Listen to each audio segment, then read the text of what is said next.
The Vera Thomas Show. The Vera Thomas Show. The Vera Thomas Show. The Vera Thomas Show. Let's talk about it. Let's talk about it. Let's talk about it. Let's talk about it. Let's talk about it. Let's talk about it. On the Vera Thomas Show. Let's talk about it. Yeah.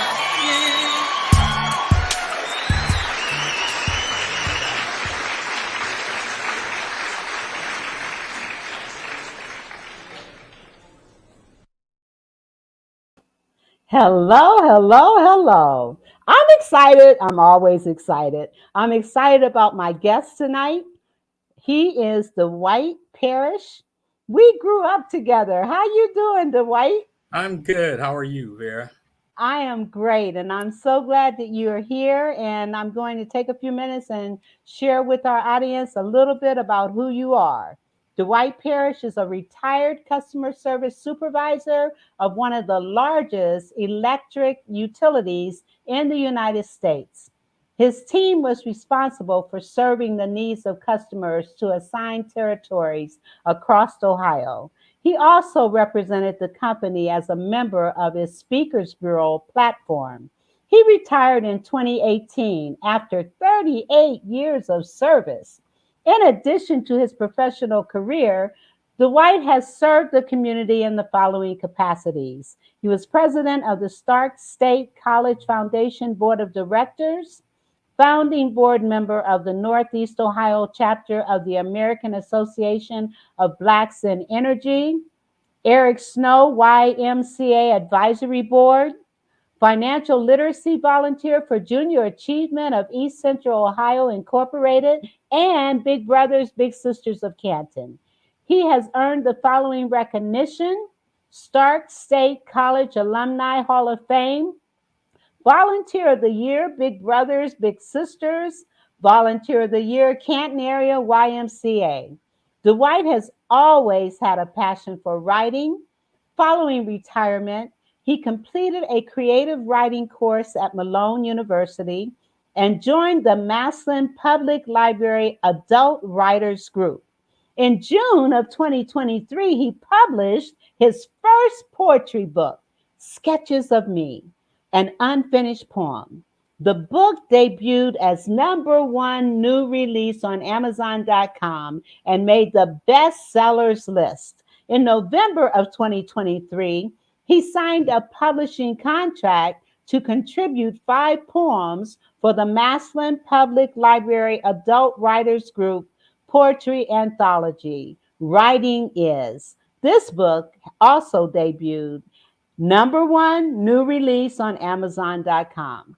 Dwight earned an associate degree in banking and finance from Stark State College, a bachelor's degree in finance from Walsh University, and a master's degree in business administration from Malone University.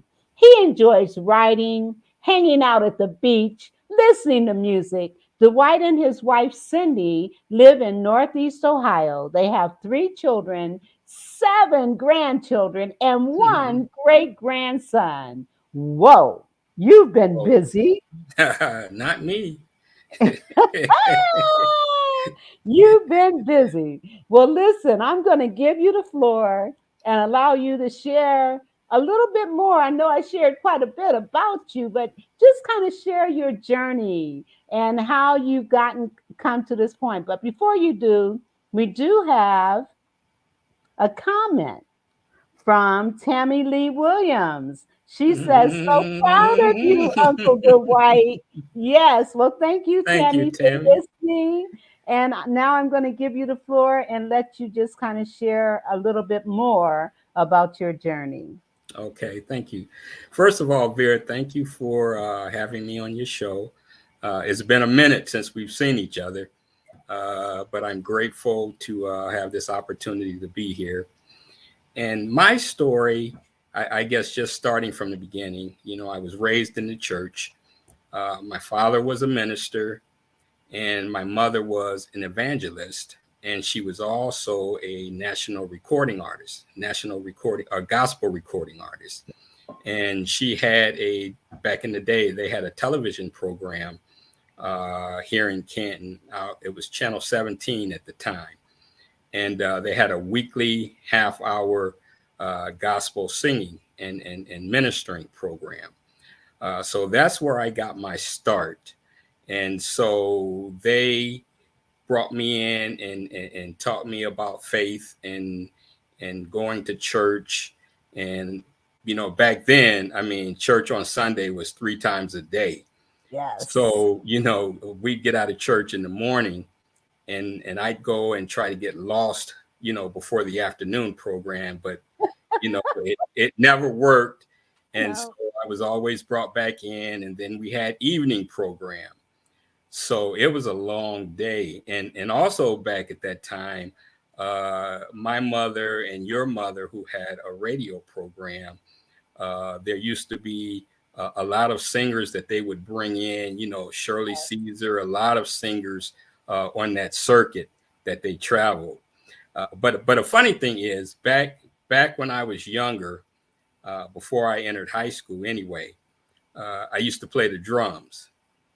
And so I loved playing the drums, playing around locally, friends' garage, talent shows, church. But there came a point when I was probably about 10 or 12, and they asked me to be the drummer for the group. And that probably lasted about a month. Why? When you're rehearsing, from my standpoint, once I get in the groove, I'm ready to go. But when you're rehearsing, it's starting and stopping, and that sort of thing. And I just told them I couldn't do it. I was just impatient at the age of 10. But they still anyway listed me on their album as part of it. But so that was nice. But raised in the church, so I've always had that faith. And then after graduating from high school, I started working at an electric utility company. And that happened. That was a weird scenario. I had a friend who told me that the utility was hiring. And so he told me all I had to do was go down there and put in an application because he was working there. So a couple of days later, I made an appointment. I went down, put out an application, and they hired me on the spot. Come to find out, I went to the wrong utility company. That wasn't the one he was working at. Oh, my goodness. 38 years later, But anyway, on my job, I had the great opportunity to be out in public.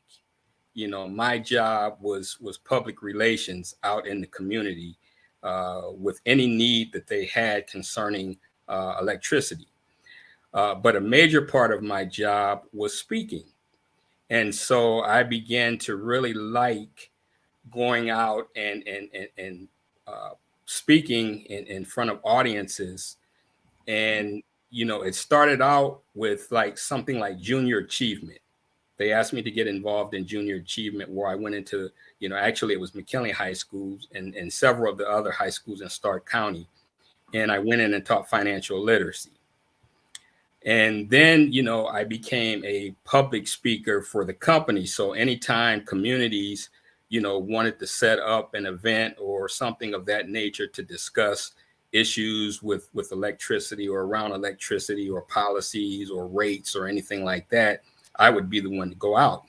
So all of this would happen during my regular work hours. So I had an opportunity to join several boards, as a representative of AEP. And that's where I really began to, I would say, blossom as a speaker. And most of my audiences on the boards that you mentioned and in the schools, most of my audiences were younger people. So, I love to mentor. That's my passion there. But to make a long story short, back in 2017, I had a stroke. Mm. What the stroke did was it uh, played havoc with my balance and my speech. So it became an issue trying to speak. In other words, I would know the words I wanted to say, or I would know what I wanted to talk about, but I would have trouble finding and communicating those words. And at that time, I was, as they say, I was living the dream. That was where I was at doing public speaking. And then once the stroke occurred, I became depressed, decided to retire from my job because the doctor that I had did not want me to return to corporate management. And I didn't want to backtrack. So I figured I had 38 years. Financially, I was in a pretty good place. So I just decided, I don't want to leave my position and take on another role. So I decided to retire, and that was really tough. That's where I ended up falling back into writing. I would write periodically, and my wife would always say, "Why don't you write a book?" But I never had an interest in doing a book.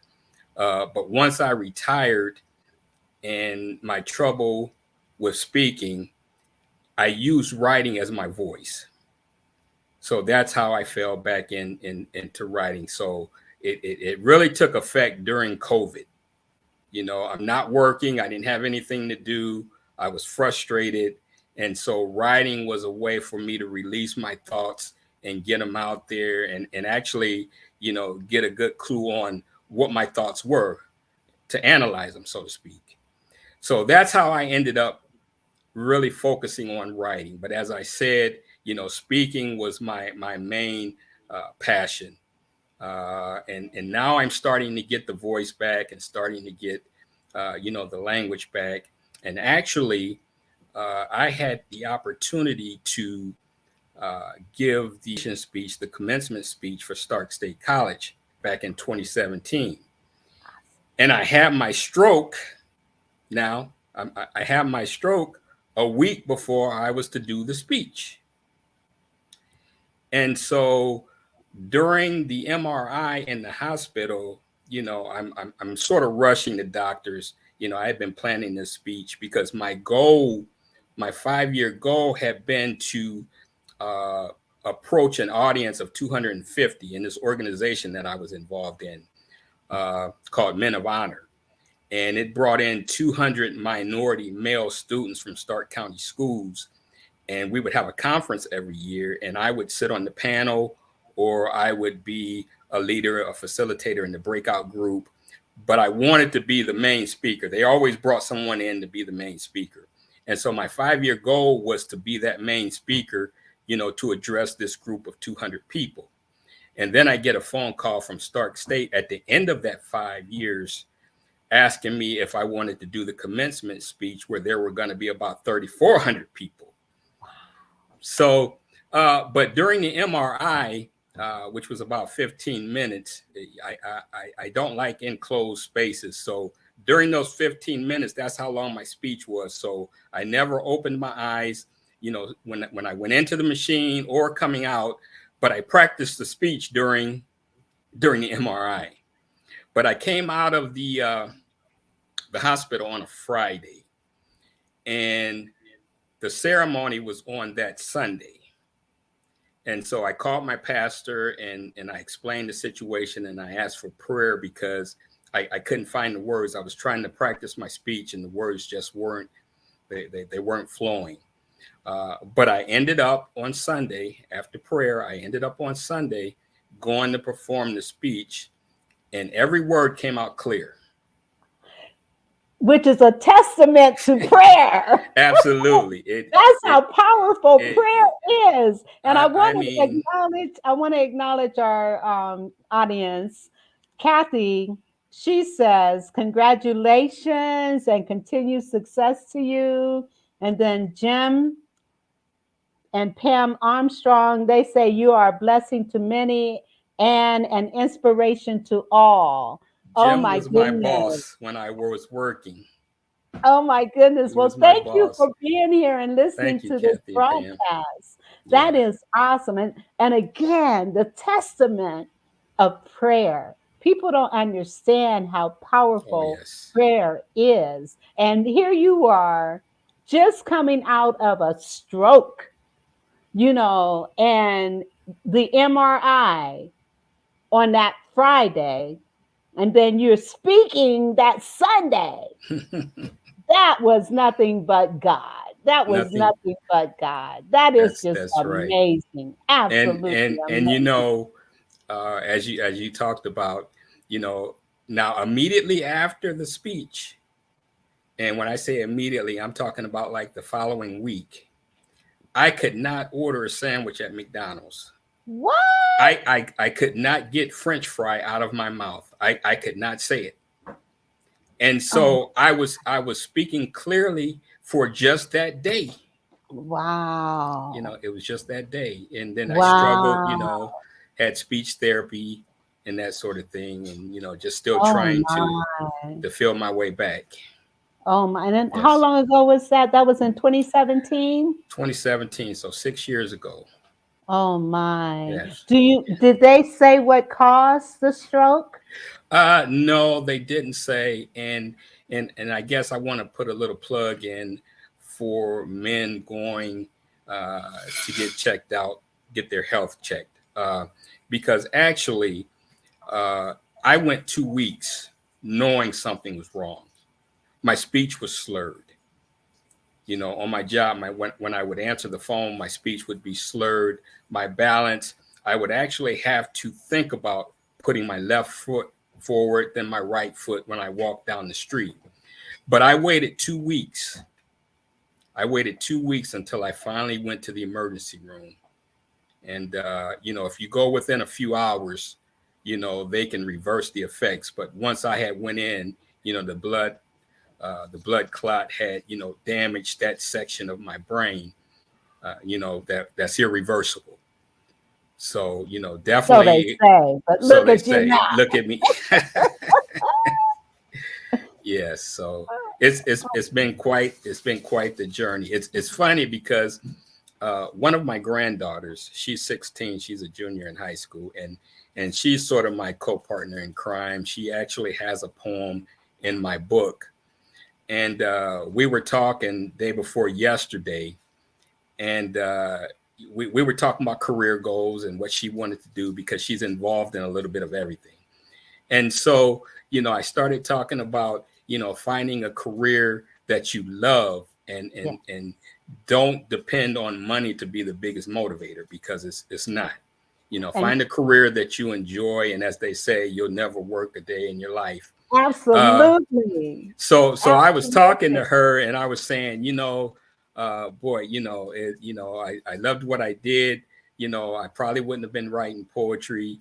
I said, but you know, I wish I would have started writing earlier. And she said, well, you know what, Poppy? And I said, what's that? She said, well, after your journey, the poetry you write now would not have been the same poetry you would have written prior to your stroke. And so Absolutely. I looked at her and I really, really okay. Out of the mouths of Out babes. of the Oh mouths of my. babes. Yes, yes. And what you said about if you follow your passion, your purpose, and your dreams, you'll never work a day in your life. That reminds me of a quote by James Mishner, and he says, the master in the art of living draws no distinction between his work and his play, his labor and his leisure, his mind and his body, his education or his recreation, his love or his religion. He hardly knows which is which. He simply pursues his vision of excellence through whatever it is he's doing and leaves it to others to determine whether he's working or playing. To Mm-hmm. himself, he's always doing both. So when you find your purpose and your passion, then it's no longer work, It's no it's longer your work. purpose and your passion.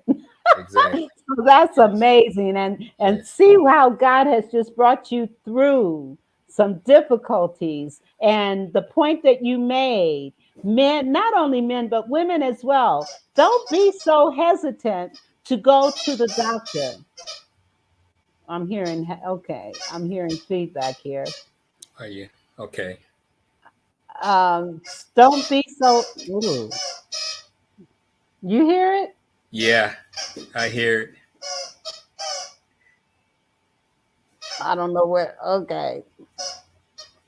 I'm going to pause myself and, well, better yet, let's go to a commercial and figure out what this issue is. Okay. So Okay.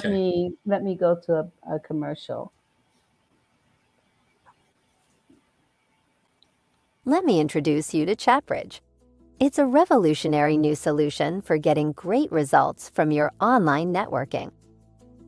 Today, online networking has become the standard for millions of professionals. However, getting results from your meetings can be a daunting task. But now that challenge has been solved. Everyone knows how hard virtual meeting follow-up is. You go to an online meeting where at the end, people say save the chat to follow up. And now you have a nearly unusable and ugly chat text file to work with. You can now say goodbye to the hassles of downloaded Zoom-type chat records. For the first time, with the introduction of this new ChatBridge tool, you have a simple system to easily import, search, review, follow up, and find opportunities with the people you meet in all of your virtual networking meetings. And we also made it easy to archive all of your chat files and information on the people you met networking for future use. And it doesn't stop there. With ChatBridge, when you select people to follow up with, you can view their exact posts and even click into their website, LinkedIn profile, or Facebook page if they shared it. Then you can import your selected contacts into the powerful EngagePro system or export your contacts to your CRM, email tool, or autoresponder. Following up and getting great results from online networking is now easy and just a click away. Experience the power of the new ChatBridge, and you'll quickly see how to find new clients, get more referrals, speaking opportunities, and JV partners. There's nothing like it. Find out now how economical and easy it is to get the results you want from online networking at chatbridgeconnect.com.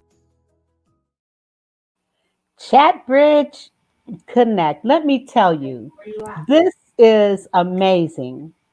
If you go to networking meetings on Zoom, and in most cases, we're saving the chat and it ends up in a file and a lot of gibberish. Well, with ChatBridge, you can actually organize your chats, totally organized. So, what I have put in the comments is a link for you to do a free test run of ChatBridge. It is amazing. So, check it out. If you do a lot of Zoom meetings and you're saving the chat, the next one, or even one that you may have saved already, try this.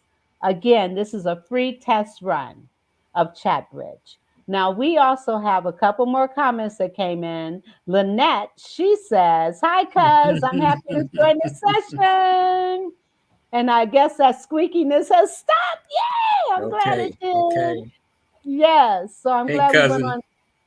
And then everyone was commenting on it sound like a squeaky toy. Well, thank God it's over It, now. it it was a squeaky toy. Was it? It was my puppy that came down. Yes, Okay. I wonder what it was. It's like, oh that's my what it goodness. was. Okay, now we know. Now Now we're we know. back on track. And what I'm going to do, I'm going to pull up your book again, and then I'm going to give you opportunity to kind of share. And actually, if you want to share the poem that your granddaughter wrote, that would be great as well. Okay. Or so, and let's talk about this cover Okay. because I find it very interesting. Sketches of Me, an unfinished poem. And then you have faith across your mouth. So please explain this book cover. Well, the title of the book, Sketches of Me, is, I call it a poetic memoir, the book itself, because my goal is to actually write a memoir, but this one happened to be through poetry. And the title, Sketches of Me, was me trying to get across, these are bits and pieces of my journey, of my life. And the subtitle, An Unfinished Poem, is basically saying that we're always evolving, just like a poem. So the poems in my book, even though I've written them and published them in a book, there'll be a time where I go back and still edit them, to try to get them even more succinct than what they are. So Sketches of Me, An Unfinished Poem, means this is a part of my life story, and how I evolved, or how we all are evolving, over time. And the design, or the sketch itself, uh, that came about, the marketing rep for the library, who was actually our writing instructor, and now has a publishing company, which I'm a part of. But she actually did the sketch based on my photo, because at first I didn't like the sketch. But as far as the mouth is concerned, she said she was really good with drawing the sketch based on my picture on the back of the book, but she was not good at drawing mouths. So she didn't know what to do. And I told her to put that yellow strip across there to block the mouth, and to put the foundation of the book, faith, over the mouth, where the mouth would go. But that was only set up initially because she was not able to draw the mouth as she would like to see it drawn.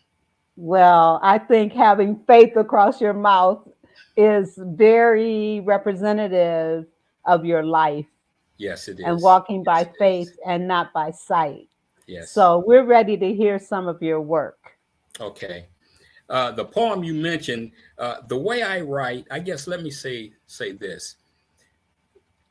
The target market for my book, I mean, I want my book to appeal to those who really enjoy poetry. But the target market was those who don't typically read poetry. Poetry can be very difficult to understand, and you can get frustrated with it, because it's abstract. It's, using a lot of metaphors and similes.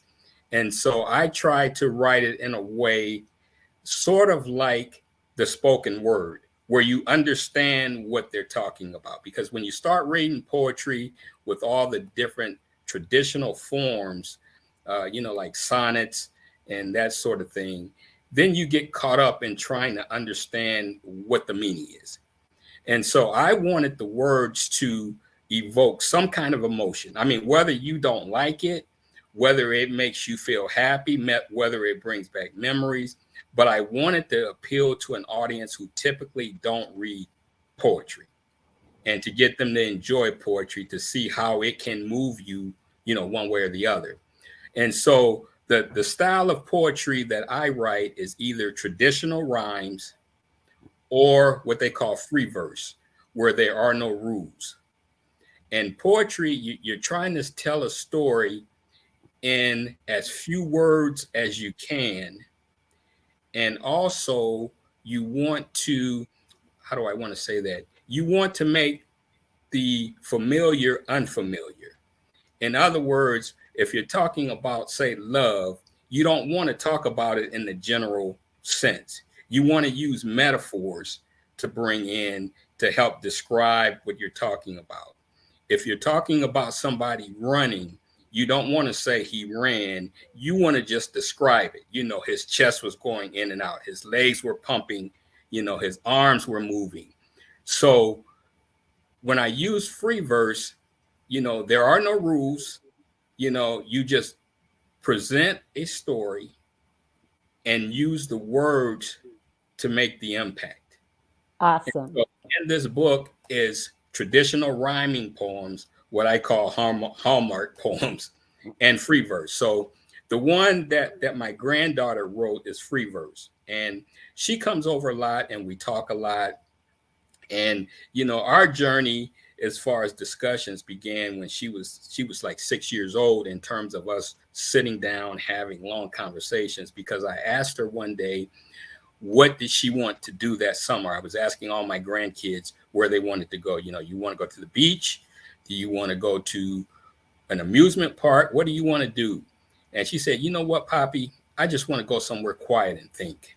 Now, this was 6 years old. 6 years old. 6 years old. Oh, So my we both like nature. We both like walks. We both like poetry.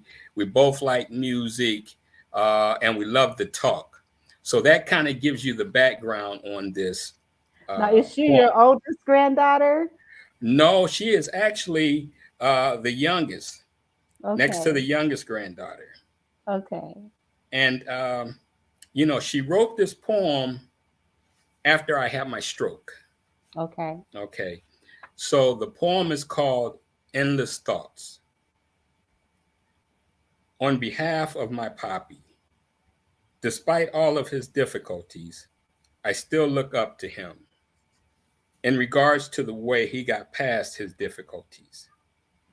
Outside, surrounded by our favorite thing, among nature, beneath the birds, beside the river, around and around we go, through the park, together with our thoughts, away from our worries, beyond our regular thought processes, from the small issues of our lives to the big issues of the world, considering the things around us, against us, along with us, till the end, thinking deep thoughts.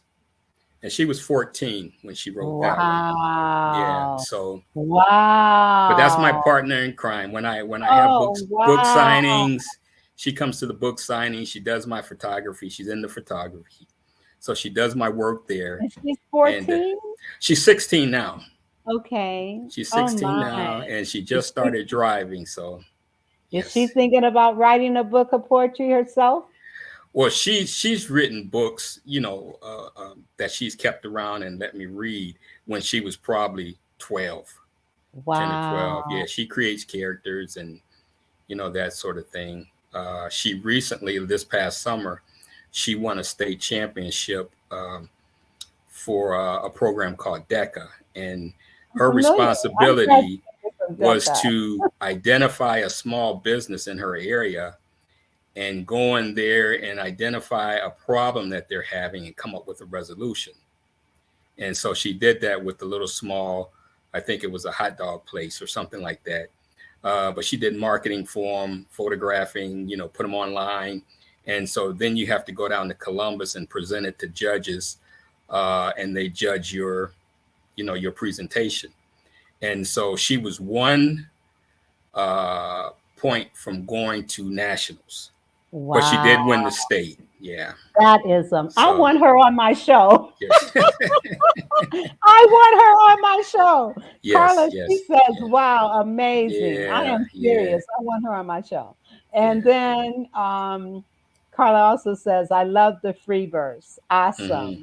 Awesome. And what I'm going to do, I'm going to put on a little background music and let you play or read a couple more of your works, okay? But your granddaughter sounds amazing. Okay, we have someone else that says, hey, Roni, is there a message or feeling you hope readers take away from your poetry? Okay.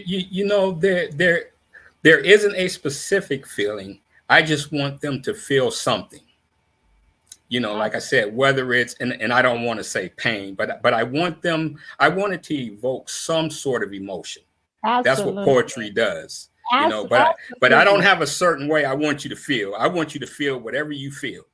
I love it. I love it. Poetry. Being a poet myself, I understand exactly what you're saying. I do want to ask you about your process before you read. Do you tell me about your process of writing poetry?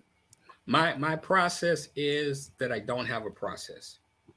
Okay, And I say that because every poem that I write is what I'm feeling or what I'm thinking.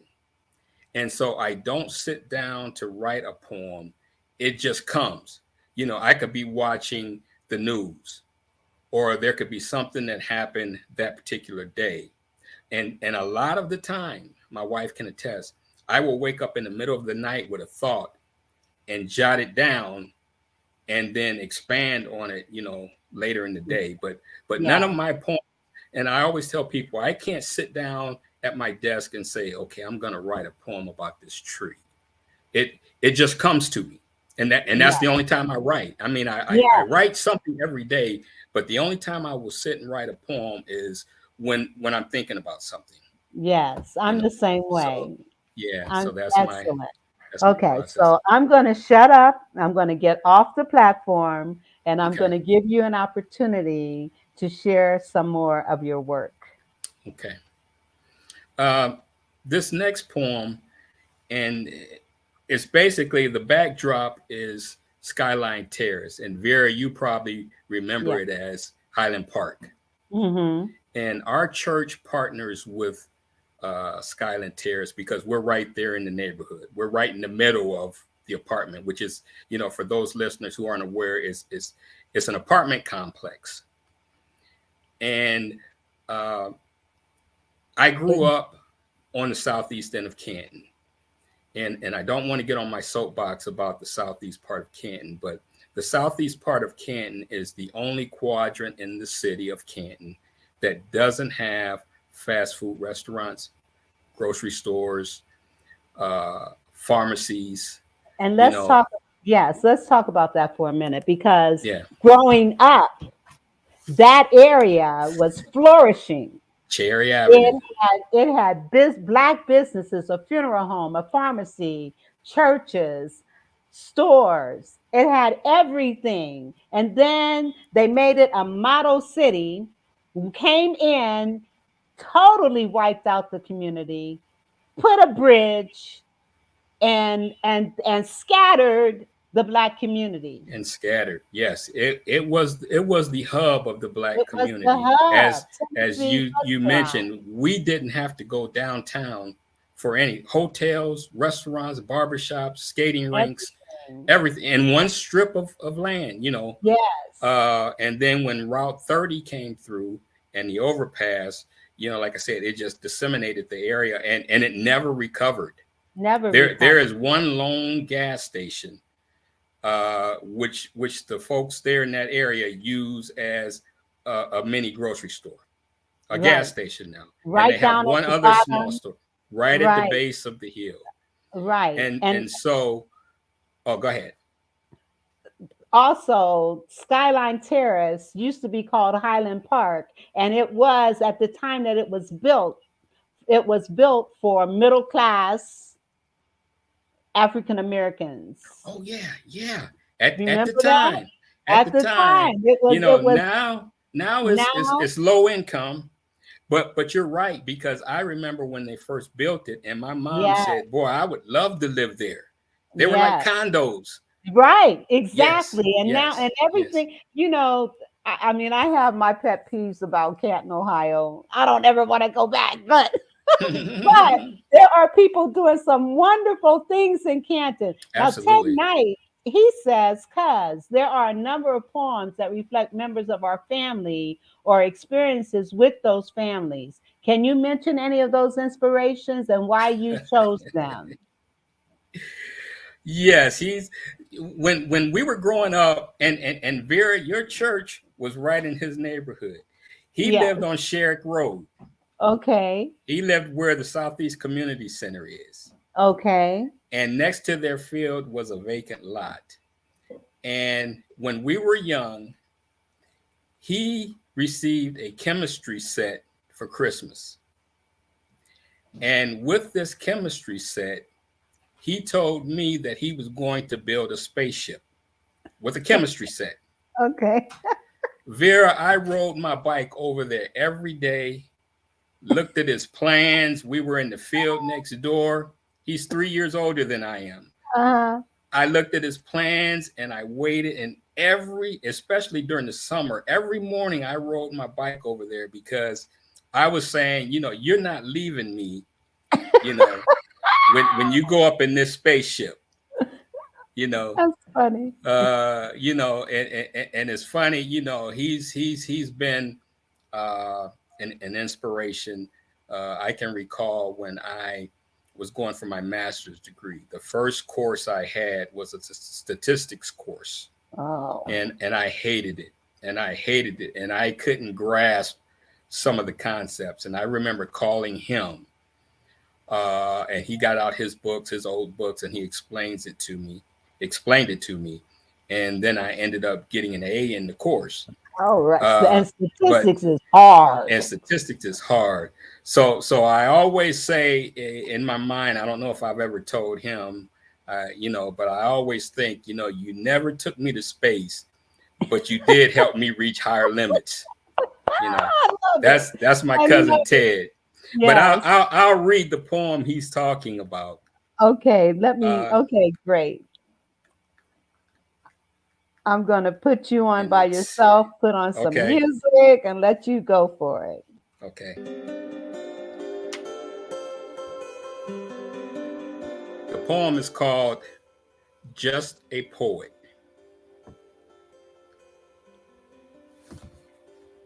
Let me change that. I'm going to read a different one. That's not the one. Give me a second here. I thought I had it right there at my fingertips. But I included a piece of that in there. The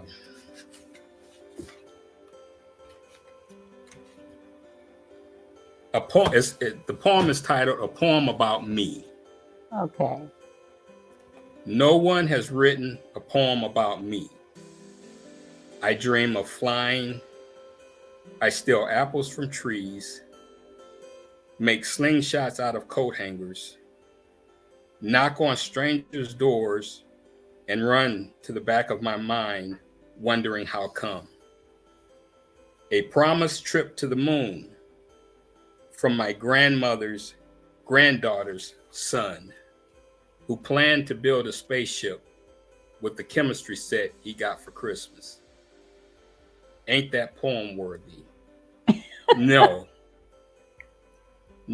So I just sit and sink, drowning in a sink full of paper plates, plastic forks, and sunken adventures, refusing to hold my breath, hoping someone sees the kid in the bubbles rising to the top and writes a poem about me before I grow up.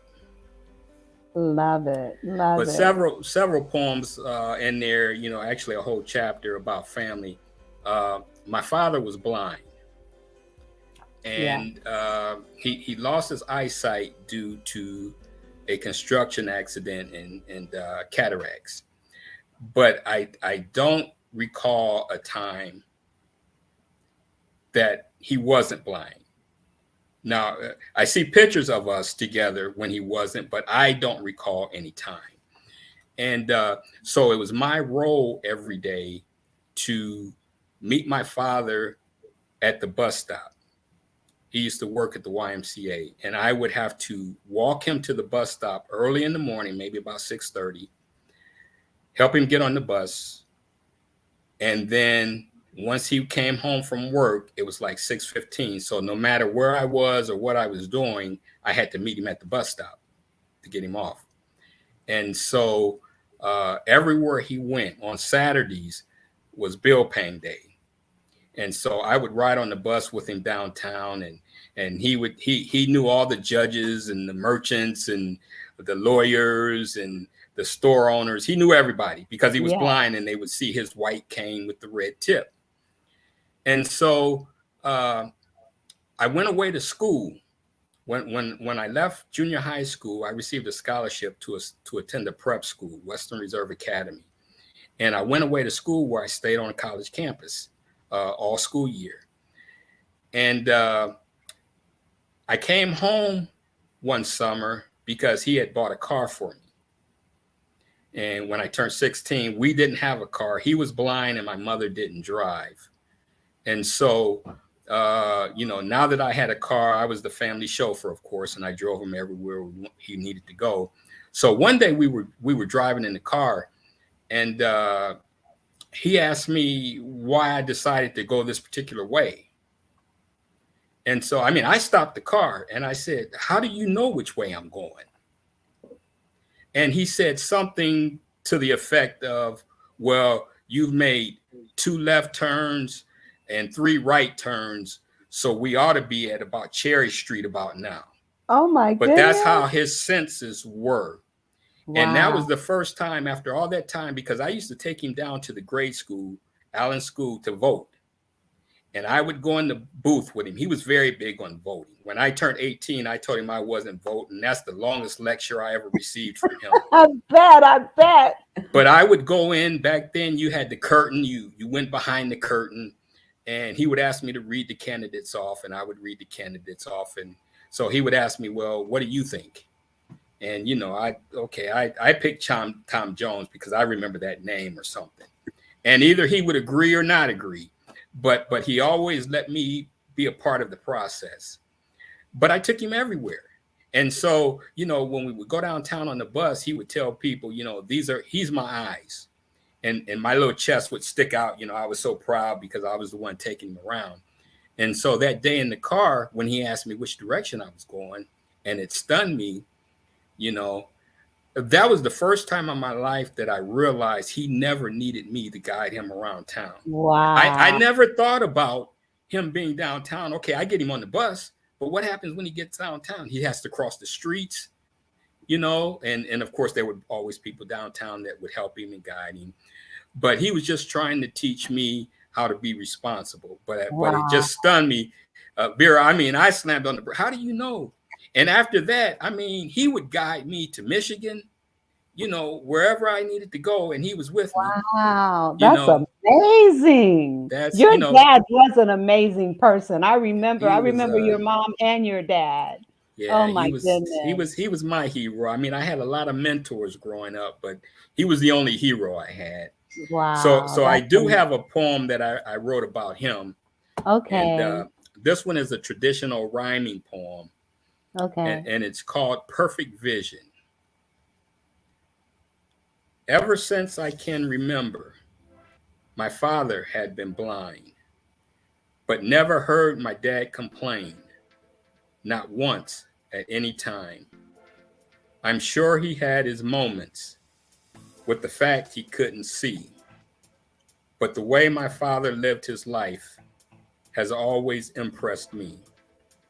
He guided me when I was lost and couldn't find my way. He always seemed to understand and knew just what to say. He showed me that you don't give up, no matter what the task, and give your best at what you do, and dreams will come to pass. He led me through the obstacles and kept me reaching high. He sent me off to private school when others wondered why. He viewed the world outside his arms and talked about distractions. He taught me how to be alert and monitor my actions. He noticed when I needed help and quickly took my hand.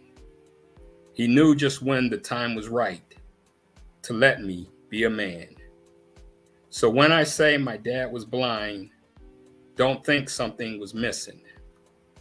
It's true he didn't see things I did, but Dad had perfect vision. Whew. So that was, I wrote that to him, and I gave that to him one Father's Day. Oh, wow. I presented that to him. Yeah. That is beautiful. Oh my God. You guys need to get his book, okay? You need to get his book. Get the book. A link. Get the book. There's a link. The link is scrolling down here, and you can find him on Facebook. You want to get his book. That is a beautiful poem, and that is a great testament to what a father is. And that's also a great testament of you as a father and a grandfather. And we got Mhm. another comment coming in. Carla says he was an amazing man. I remember him from church at the Y. Mhm. Yes, yes. Yeah, And he I am was. so glad you're on my show because it reminds me of us growing up and being in Mhm. the church. I Mhm. remember when you played the drums. I remember Yeah. that, Yeah. and so I do have another commercial I need to play, and then we'll come back Okay. and finish our conversation. So let me pull this up right quick. Okay.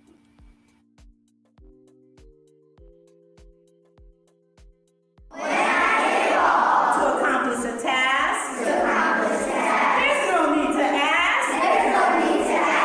My greatness. When I allow creativity to flow, everyone will know. That's my greatness. When I share, give of myself.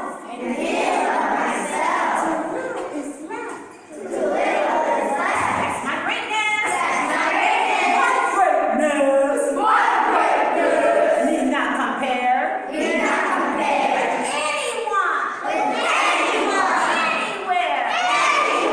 There's no need to compete. With others I chance to meet. My greatness is unique. It makes my life complete. I just need to be myself. Do my best. And do my best. Always do my best. That greatness.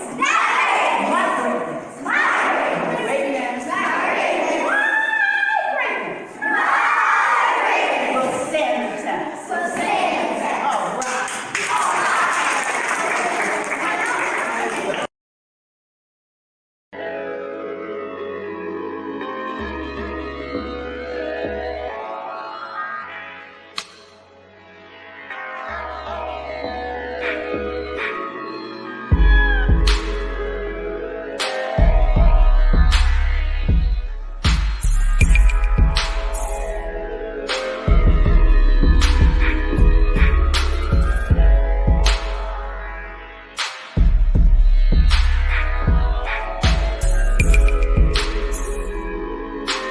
Can you imagine your child waking up during Christmas, Hanukkah, Kwanzaa, their birthday, and receiving this poem, That's My Greatness, with their picture and their dreams and goals depicted? Can you imagine your child with increased confidence, increased self esteem, and the courage to stand up against the bully?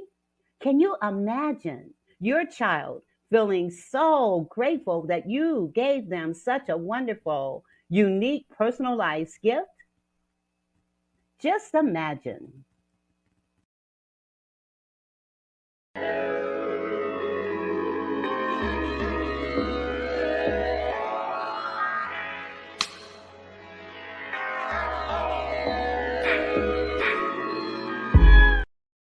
These are special creations for Christmas, Hanukkah, or Kwanzaa, or birthdays, uniquely designed with your child's picture as well as the goals and dreams that they may have.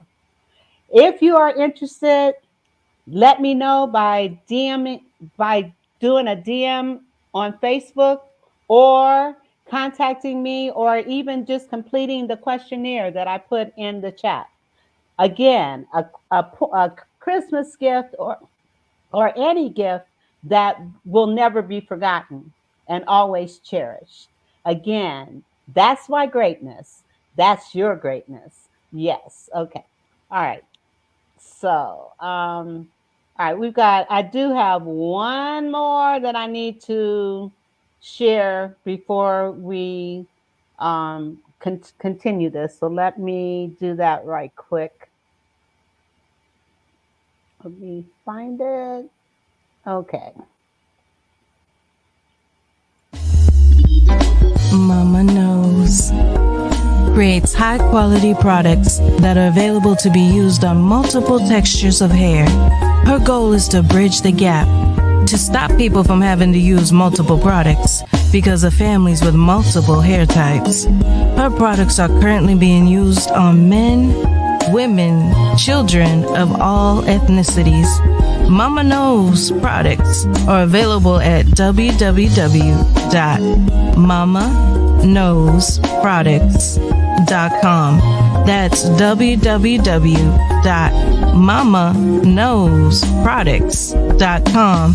You can also find her on Instagram at Mama Knows Products because, you know, Mama knows what you need.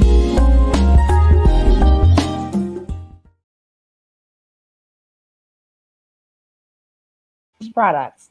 These products, shampoos, conditioners, moisturizers, hair serums, and they smell so good.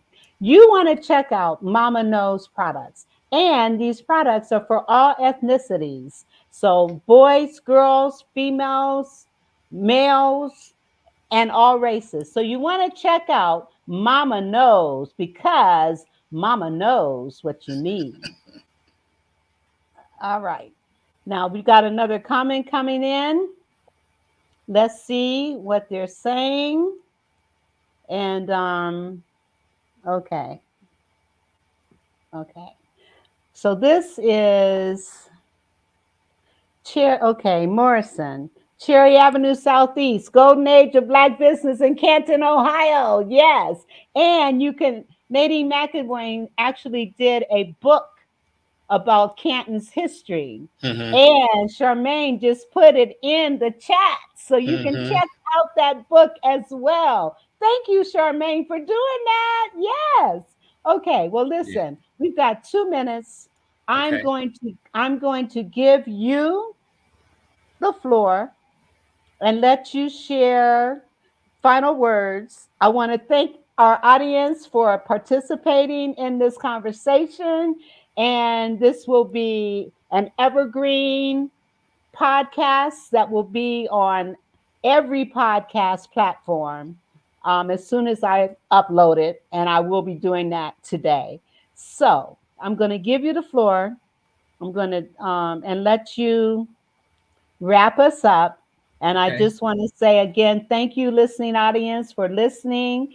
And thank you so much for coming. Dwight, I really appreciate it. I think this was a great show. Yes. In my opinion. Okay, so I'm going to give you the floor. And then I'm going to also ask you to hold on because after your final words, but before you do, we're going to run over, but let me just say, please support my show, The Vera Thomas Show. You can support me and I did put the information in the comments. You can support me by going to BITLY Vera Thomas Review so that you can review. Or if you go to bit.ly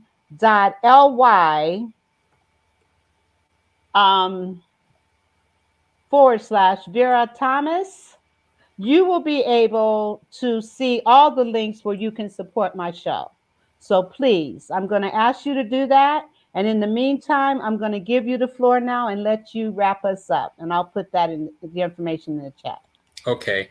I'm going to close with the poem that I had mentioned earlier about Skyland Terrace. But, first, I do want to give a shout out to all my family and friends and my church family, People's Baptist Church, because this community has really, really supported my book and supported me in this journey. As you can see, the number of comments that are coming in.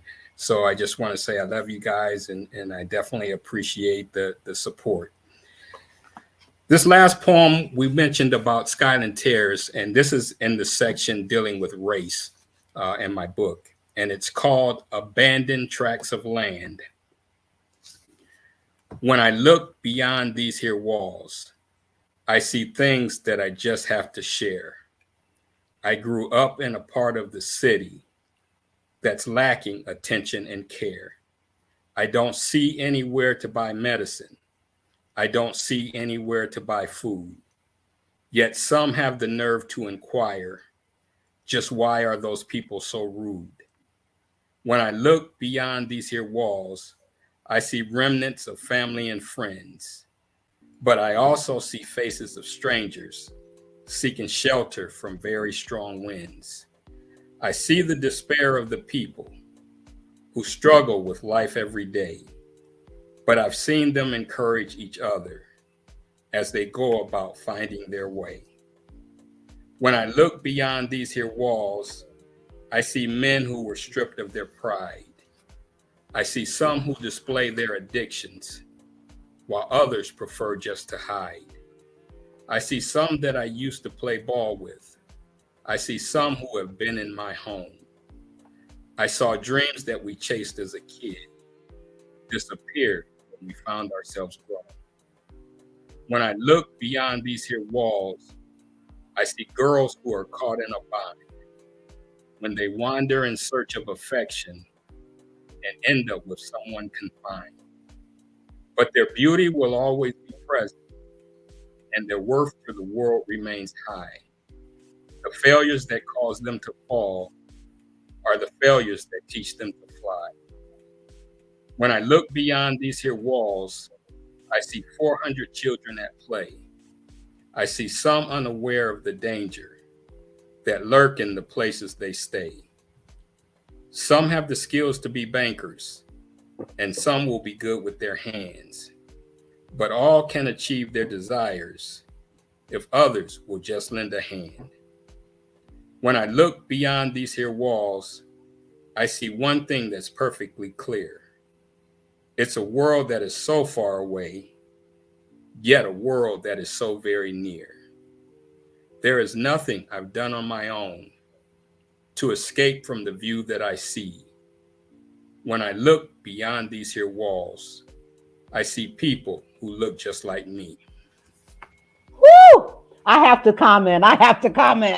That is amazing. And it depicts what has happened in our community in Canton, Ohio.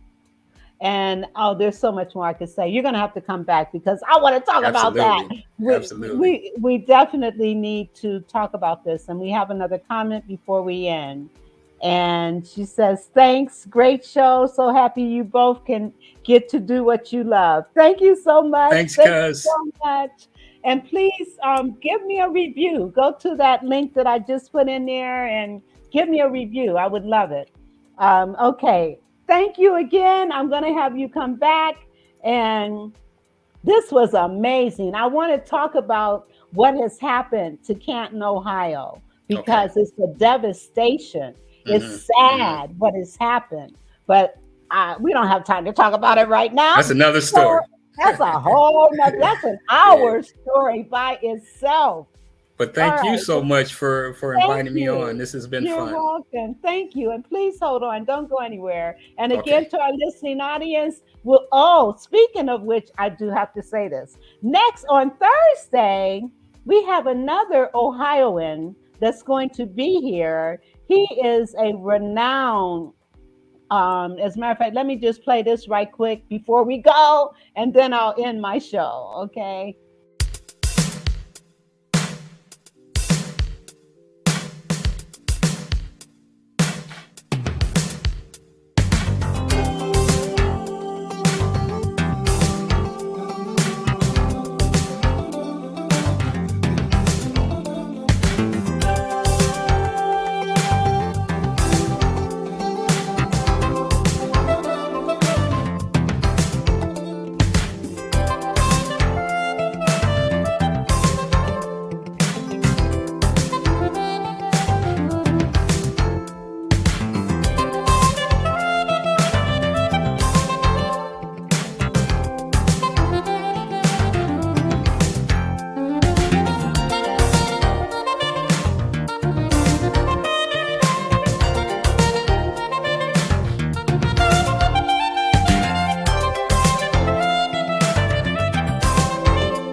So join me on Thursday when Kevin Dorsey will be my guest. So join me. We got another comment. We just can't seem to leave.